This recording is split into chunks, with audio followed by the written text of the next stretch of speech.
What's going on, guys? Oh my Godzilla, back here with another very exciting Godzilla figure review. Guys, today we're taking a look at, from the Godzilla The Art series in Bandai, another one of their collabs with an artist. This figure is totally gorgeous. Can't wait to dive in, take a better look at this guy, and give you a better feel for the design. Without further ado, let's jump right in. Alrighty, we are back here with our Godzilla The Art series. First things first, let's take a look at this tag. So here it is. You got the Godzilla The Art series logo up in the corner. Very cool image of Godzilla 1954. You got the 2024 logo down here.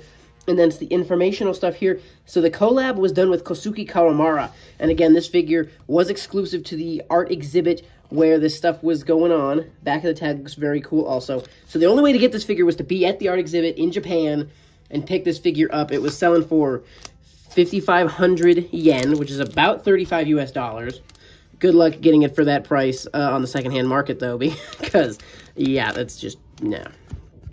The resellers don't work that way. But a very, very cool-looking figure. I'm definitely a fan of these art series figures, and I hope Bandai continues to do them. Wouldn't mind if they made them a little more available to US buyers, maybe did a limited run on the store or something, but it is very cool nonetheless to have these exclusive rare figures. So guys, let's take a look at some paint and detail. So guys, detail-wise, obviously this figure is very familiar to the 1954 repaints that we've seen a bunch of other times.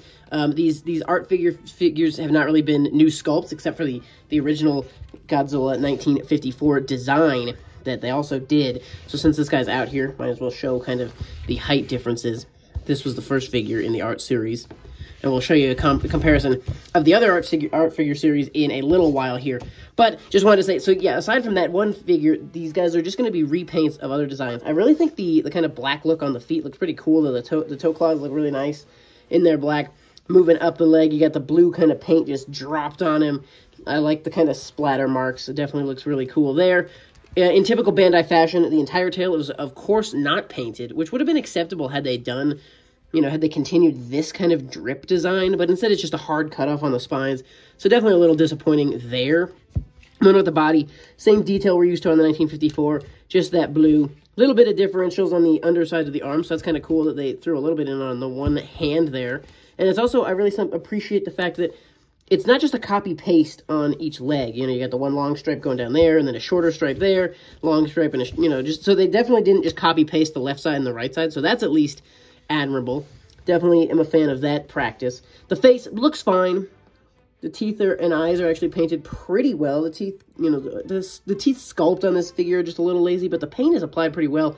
And I think the eyes are actually done very well. Moving this guy up, taking a little better from the look at the front on. I think that's actually a really good look. Paint-wise is done really well. I like the kind of light blue that they have on the top of the head.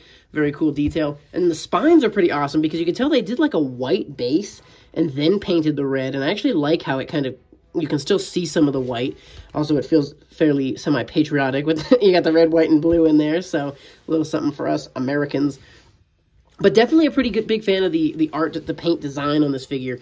I'm definitely jealous of these artists getting to collab with Bandai and design their own exclusive figures. That is definitely something very, very cool that they get to do. And like I said earlier, I hope we continue to get more of these art series version figures. Just really quickly wanted to show you this guy next to the 2019 version, which I think is the first base model that they really started to repaint. So here is just kind of the side-by-side of these two figures. Obviously, it's going to be the same sculpt on them. Nothing too different in there. Same with the Bandai. They didn't paint the entire spines there. But I just wanted to do a quick side-by-side here of these two figures, the new art series figure and, of course, the figure that it was modeled after. As promised, here is our 1954 art series figure up next to the other blue art series figure we got. Of course, Godzilla 1991. That was the Coin Park collab there. Interesting that both the colored art series figures have kind of been a bluer hue. Definitely just something to note there. But here's the two side-by-side. Really am a huge fan of both these art series figures. I wish they'd given this guy a fun eye color. Like, this guy's got the orange popping through. Looks pretty nice. But the white, actually, like I did say earlier, the white does look very good there. Something that the 1991 figure has that this guy doesn't, obviously, is a little bit more detail on the chest there. Gave us a little bit of color. I would not have minded at all.